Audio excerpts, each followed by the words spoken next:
Le grand djihad, ou lutter contre soi-même.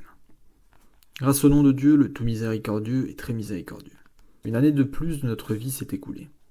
Vous les jeunes, vous avancez vers la vieillesse, et nous les vieux vers la mort. Vous êtes conscients des progrès de vos études et des connaissances que vous avez acquises au cours de cette année scolaire. Vous mesurez combien vous avez appris et à quel niveau vous avez haussé votre savoir.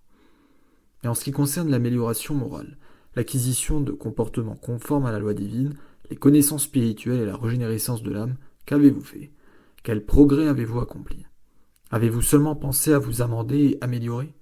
Aviez-vous quelques programmes en ce domaine? Malheureusement, il me faut bien dire que vous n'avez rien fait de notable, ni avancé d'un grand pas vers la voie de votre amendement et amélioration.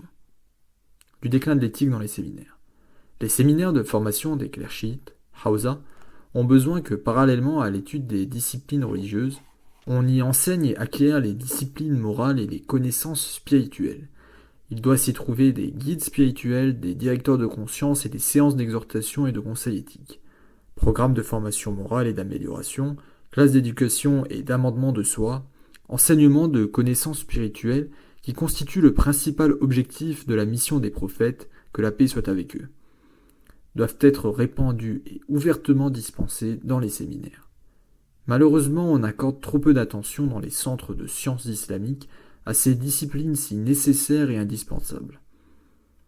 Les connaissances morales et spirituelles sont en déclin, et il est à craindre qu'à l'avenir, les séminaires ne sachent former des maîtres en éthique, des éducateurs vertueux et des hommes de Dieu, et que l'ergotage sur les préliminaires ne laisse guère d'occasion d'aborder les questions fondamentales et essentielles qui sont le souci du Saint-Coran, du sublime prophète, Dieu le bénisse lui et les siens, et de tous les autres prophètes et proches amis de Dieu, que la paix soit avec eux.